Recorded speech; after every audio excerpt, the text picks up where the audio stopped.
तीन बड़े हिंदी भाषी राज्यों में मिली हार को कांग्रेस के लिए बड़ा झटका माना जा रहा है। अगले साल होने वाले लोकसभा चुनाव से पहले इस जंग को सियासी नजरिए से काफी अहम माना जा रहा था, जिसमें कांग्रेस को बड़ी हार का सामना करना पड़ा है। इस बड़ी हार से कर्नाटक में मिली जीत का खुमार टूट गया है। वहीं लोकसभा चुनाव के लिए कांग्रेस की चुनौतियां भी बढ़ गई हैं। भाजपा की अगुवाई वाले एनडीए को चुनौती देने के लिए विपक्षी दलों ने इंडिया गठबंधन बनाया, लेकिन कांग्रेस विधानसभा चुनाव में जीत के बाद सहयोगियों पर दबाव बनाने की रणनीति पर काम कर रही थी। ये दांव उल्टा पड़ गया है, क्योंकि अब कांग्रेस पर सहयोगी दलों को साथ लेकर चलने का दबाव बढ़ गया है।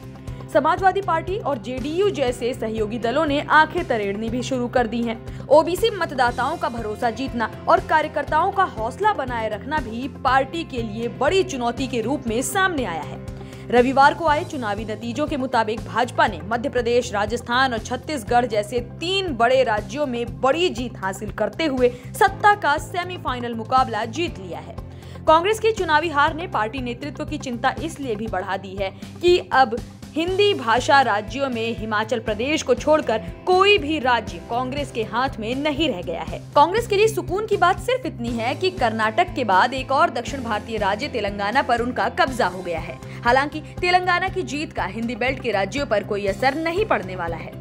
दिल्ली की सत्ता का फैसला करने में हिंदी भाषी राज्यों की प्रमुख भूमिका रही और ऐसे में कांग्रेस की हार 2024 की सियासी जंग के लिए पार्टी की चिंता बढ़ाने वाली है। इसी के साथ कांग्रेस पर सहयोगी दलों को साथ लेकर चलने का दबाव बना है। इस दबाव को इस बात से भी महसूस किया जा सकता है कि चुनावी रुझानों में भाजपा की बड़ी जीत का संकेत मिलने के बाद ही कांग्रेस अध्यक्ष मल्लिकार्जुन खड़गे ने आनन फानन में विपक्षी दलों के गठबंधन की बैठक बुलाई। मजे की बात यह है कि इस गठबंधन की पिछले 3 महीने से कोई बैठक नहीं हुई है, मगर अब खड़गे ने 6 दिसंबर को बैठक बुलाकर आगे की रणनीति तय करने की बात कही है।